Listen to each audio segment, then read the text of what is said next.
Okay, we're against the clock right now because there's a storm coming in.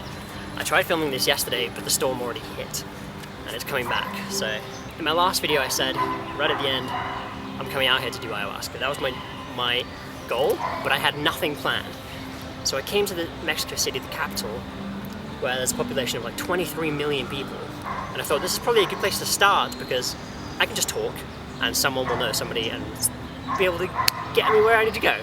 A month goes by, a month and a half goes by, nothing. I've been speaking to some people, but not many people here are like psychedelic people. So it was tough at first until I said something on my Instagram story and someone reached out and was like, hey, I'm doing ayahuasca. I'm like, sweet, can I join you? And she said yes. So a lady called Andrea, thank you so much Andrea, she invited me to join her on her journey in a city called Puebla. It's like just south of here. She explained there's a man from Colombia coming up, a shaman coming up from Colombia to do this journey for us, and there's like 20 people involved, and do you want to join? And I said yes, of course. So the trip was planned for March 11th, so I had like a month to prepare. They sent me an email with the diet that I had to follow, and I would like to read it to you just so you can get an idea of how intense this past few weeks have been. Just the diet alone. You have to do the diet to allow the plants to work properly with your body and so that you don't purge the entire night. If you don't know anything about ayahuasca, it's a psychedelic rainforest plant. It's a collection of plants that contain DMT in the Amazon rainforest. You can only really find it here in the Americas. I knew I had to fly here to find it because it just doesn't exist in Europe. They recommend that you do this 2 weeks before tripping. Eat organic, chemical-free, unprocessed foods. Please stay off of any supplements if you can. No alcohol, no caffeine, no meat, no fermented foods, no salt, no sugar. Fats, a little olive oil and coconut oil is okay. Some raw and unsalted nuts. No cheeses, no dairy products, no overly ripe fruits and vegetables, no carbonated drinks, no iced or very cold foods, no highly spiced foods, no sex or sexual activities, no strong commercial toothpaste like fluoride, and it said try to consume as little social media as possible. So I did, I just took time off of social media. At first, those requirements were really tough. I was just eating rice and beans and I was really weak throughout the day. And then I learned that you can eat oats for breakfast, so I started eating oats, loads and loads of fruit, and then I was fine. I lost a bit of weight. It was tough, but ultimately towards the end, I was totally okay. And I'm happy that I followed it the way I did because, as I'll explain later in the story, it all worked out. Okay, so I've spent the past couple of days just journaling what I saw in this trip, and I would love to read it to you and share what it taught me. When you work with plant medicines, it's important to have questions to ask. Otherwise, you're just gonna trip and maybe it'll become really difficult for you. So it's important to have like an intention going into this. So my intention was guidance. So I just turned 30 last September. Like I've done everything I've ever wanted to do in my 20s. I traveled all across the world. I met incredible people and just did everything that I wanted to on my terms. There was only a few times where I had to work for someone else to do what I wanted to do. For the most part, I was just working for myself. So I asked for guidance. I'm kind of like a crossroad where there's so many different paths I can take right now, and I just don't know which ones to follow. I want to do all of them. So I asked for guidance. Like another thing is I asked for courage, just strength to continue doing the good work. I believe that I am a voice for the plants at the moment because there's not a lot of people talking about psychedelics online. I talk about the good and the bad, and I try to document every journey that I go on so that you can see it in its authentic, real, raw version. So I just asked for the courage to continue doing that work because it's not easy. There's no money in this. I'm doing this because it's important and more people need to. So those are my intentions going in. So Saturday, March 11th, we arrived at the property at sunset. It took a while to get there. We had to travel by van with like 23 people in it. I was crammed in, standing up with my head kind of crunched against the roof. It was all important. It was all crucial to the experience. If things aren't difficult, then everyone would do them, right? So I knew that this was going to be tough. I also just had difficulty just getting to the city because all my ride-sharing app people just kept ignoring me, and then I ended up getting a coach. Then I had to walk an hour to get to the hostel. Like, it was just effort. But when we reached the compound, the sun was setting and the clouds were so big and fluffy and pink, like fluorescent pink. It just didn't look real. It was like quite a magical sunset. The clouds weren't moving, it just looked like a painting. At the compound there was like 20 dogs. So we arrived at night and all these dogs were barking at us through the fence. And we're like, is this the place? Is this where we're supposed to be tripping? It was, but they locked the dogs up so they weren't interfering. It's funny, I wrote down most of this while I was tripping, in between cup 1 and cup 2. So I took 2 cups that night. Don't know what kind of dose that is. I I don't usually measure by cup. I'm usually quite mathematical with my doses, so I can tell you what I've taken. I write down every dose of everything I've taken in the past like 5-6 years. I've got a journal of every dose that I've ever done, so I can look back and work out what changed me, you know, what made me who I am now. The shaman was setting up, we were all quiet, just watching him prepare. It was ready. He started to discuss with us what to expect, and that we should have intention going in. Drinking Aya is only half the work. The other half comes afterwards, where you have to integrate everything that it teaches you and actually to do the shadow work. He lined us all up, male and female lines, and then we all took the cup. We all did it in silence. It doesn't taste great. It's more of a syrup than a drink. I got it down. It wasn't too difficult. I can't really describe the taste or the smell of it. Unusual, for sure. We all went and sat down in our beds. We were in like a semicircle around the shaman and around the fire pit. I was quite close to the fire because I knew that the fire would be a good anchor for me. A few minutes go by, 20 minutes maybe, and then a man gets up and starts vomiting violently behind me. Just puking in the grass. I'm like, okay, when is it going to be my turn? And then another man gets up and starts puking.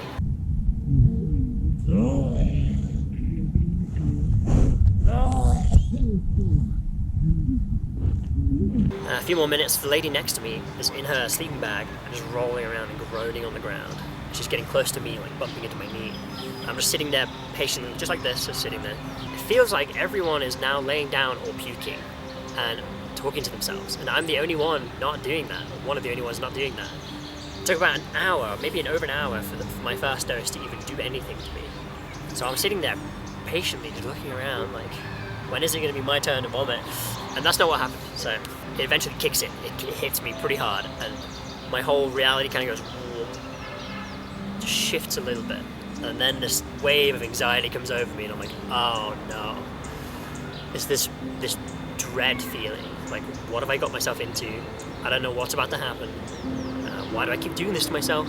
I just have to remind myself that healing is not fun or easy, but it is necessary for me to put myself through these uncomfortable situations, make me ultimately a better person, because I'm able to look deep within myself and work through all my trauma, work through all my kinks and whatever's holding me back in life, get it all out. And so many people go through life without ever trying to heal, and they just suppress things, and it's just not a healthy way to grow. I don't think you can grow like that. I think you just stay the same. For me, it's important to do this work, even though it's really uncomfortable and not easy. Yeah, this feeling comes on, I'm like, oh, okay, here we go.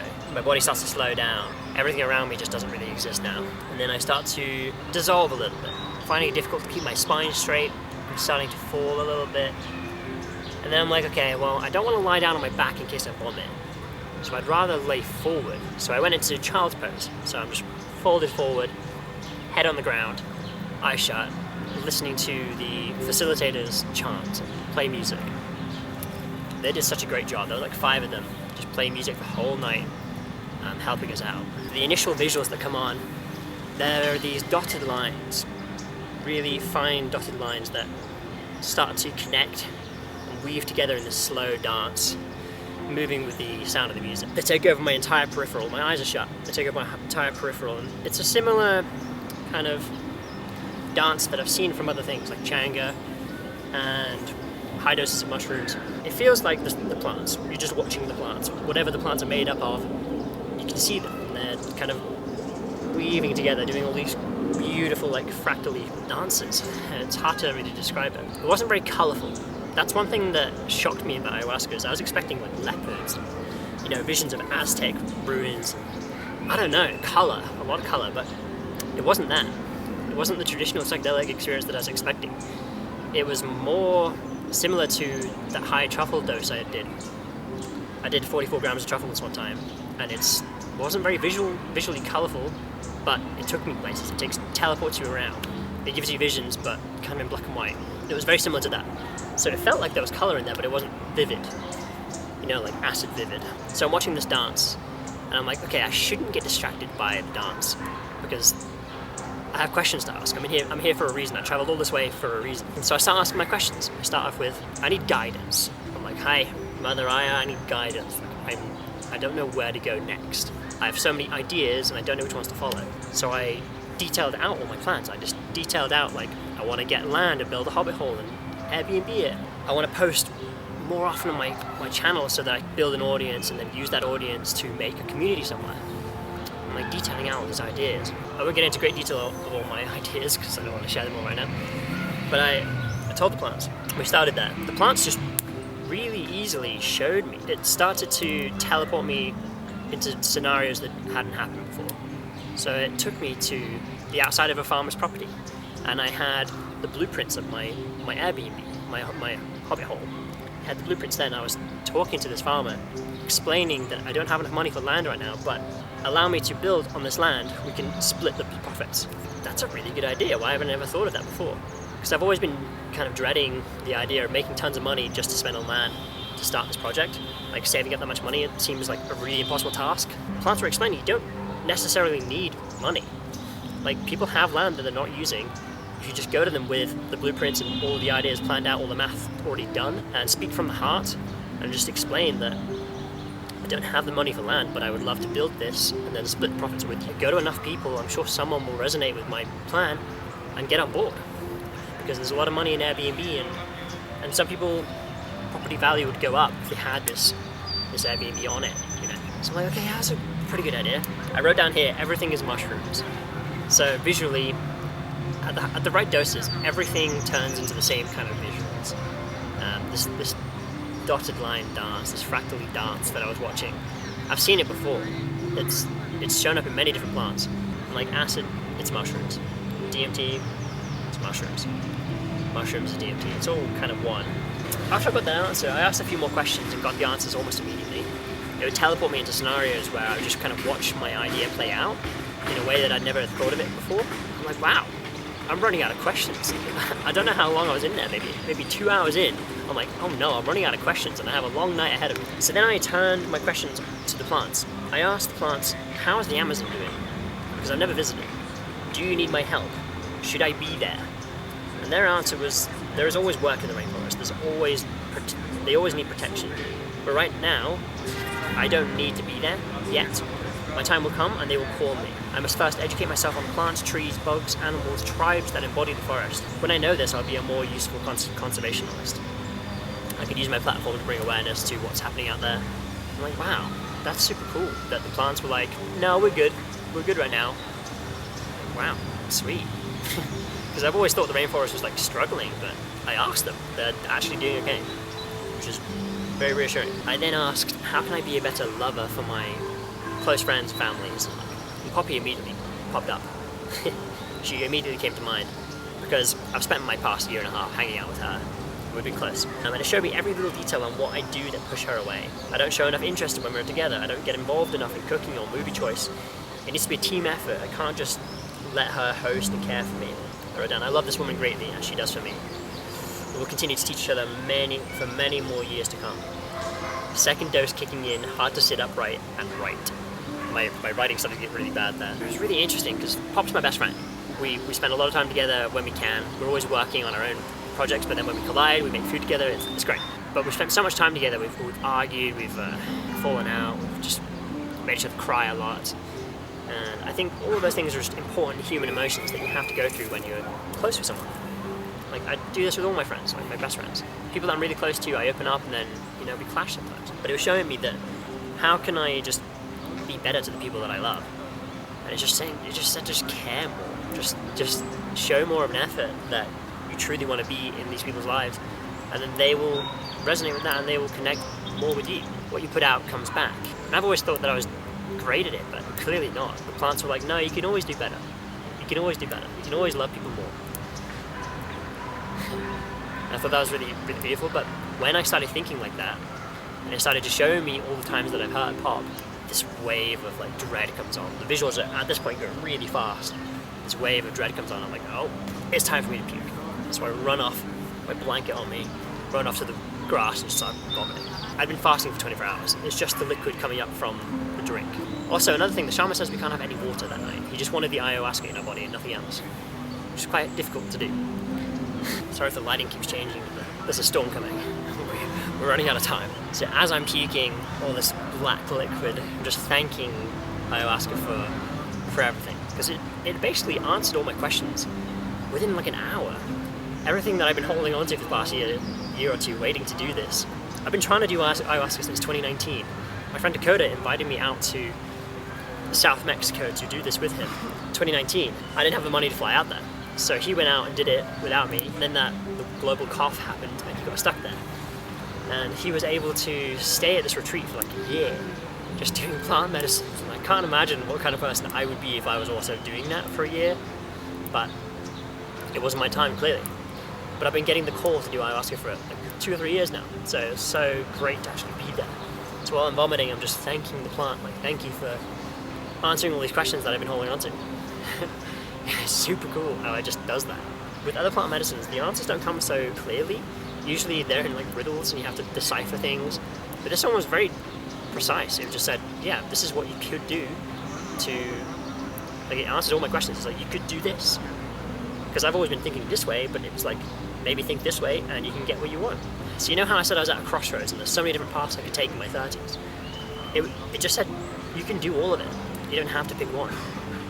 I'm like, wow.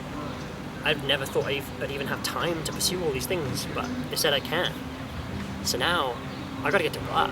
I gotta start pursuing all these things that I've been holding on to. So after I puked, I started to come down almost immediately. The visuals slowed down a bit. I've now got my eyes open, I'm looking around, watching everyone else screaming and vomiting. There's a man rolling around on the floor, screaming for his mother for about 2 hours. Mama. Mama. People are vomiting everywhere. Luckily, I only puked after I got all my answers. The first dose, anyway. So I'm looking at the moon, walking around, enjoying myself. My body feels all loosey-goosey. I'm listening to the chanting. I sit by the fire for a while, and then I start journaling. And I find Andrea, she's coming down a bit now as well. And I'm like, hey, my first dose is already worn off. Everyone else seems to be tripping still, so can I get a second dose? How do I go about doing that? So I look over at the shaman, and he's slumped in his chair. He's completely like this. He's deep in his trip, because he also drank some. He's just folded over. There are times where I look over at him and he just disappears. He's completely invisible. I'm sure he's asleep in his chair, but I can't see him. I can see his chair and his table, but he's not there. And then other times I look back and he'd be right there, still asleep. So strange. He just kept turning invisible. Also, the shaman really struggled to keep eye contact with me during the trip. I guess I just look very unusual, especially tripping. It's just funny. Every time I'd smile at him, he would just be like... he couldn't really keep the eye contact. So eventually, go over to the table, wake him up, and we're like, hey, this is wonderful, we're ready now for a second dose. At this point, we must have been 3 or 4 hours in, but it was still early in the night, we had a long way to go. We were planning to close the ceremony at sunrise. I'm first in line. This man stumbles out of the woods, takes my cup, and walks off with it. The shaman's like, hang on a second, you're supposed to drink it here. He's like, oh, okay. Comes back, does his shot, wanders away again. It was very funny. So I take the second dose, go lie down for a bit, start journaling. There's a lot of people crying around me. It's important when you're tripping in a group to try not to empathize too much with what they're going through, because really you have no idea what's happening. There's not much you can do to help them either. It's important to just focus on your journey. Just stay present. Okay, all my camera batteries have died. I need to wrap this up now, otherwise you guys will never see this video. The second dose comes on, I'm starting to feel it, and it's actually more pleasant because I know what to expect. So the visuals start coming on, not as strong as the first time. This time it's more emotional. It plays out the scene where I'm filming a video directed to YouTube, the employees at YouTube, and I'm pleading with them to allow me to continue speaking about plants. Like, my channel gets crushed whenever I do this work.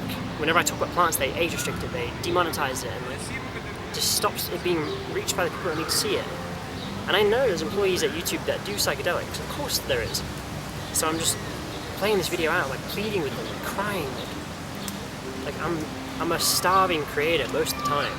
I'm struggling always because I can't feed myself on this camera anymore because of the type of topics I talk about. Just pleading with them. I'm just crying a lot. I'm just like, why is it so hard? And I never realized that mushrooms don't buy ad space.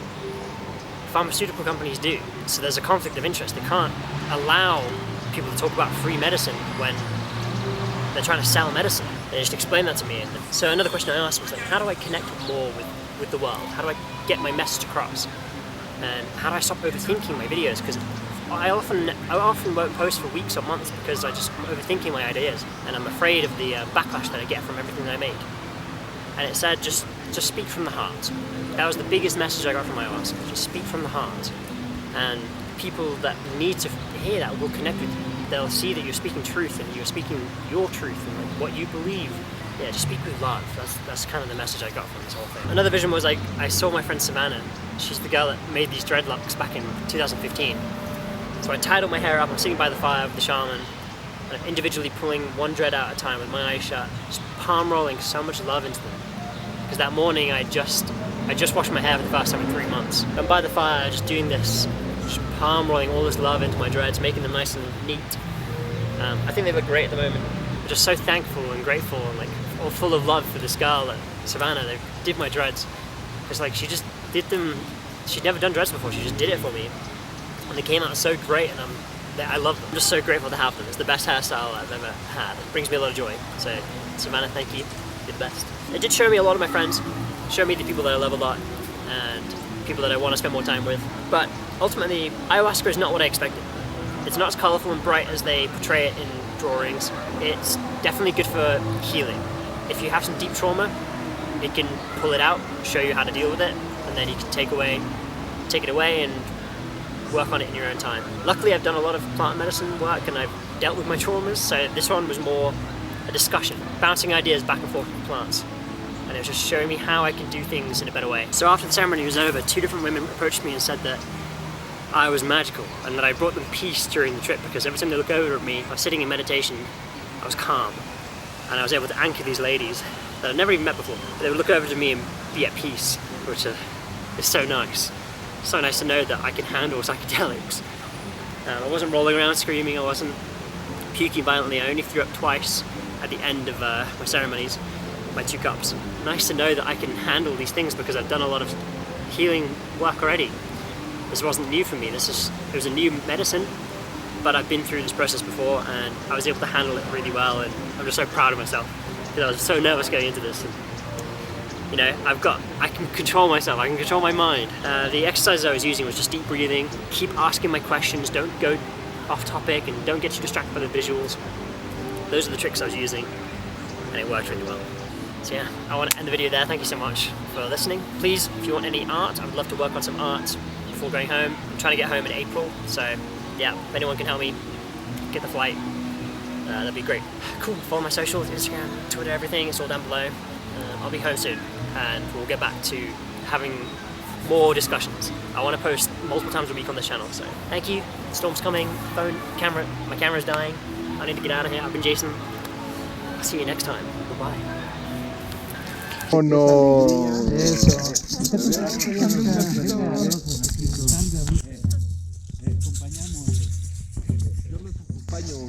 ¿A quién seguimos? ¿A el Pangüe?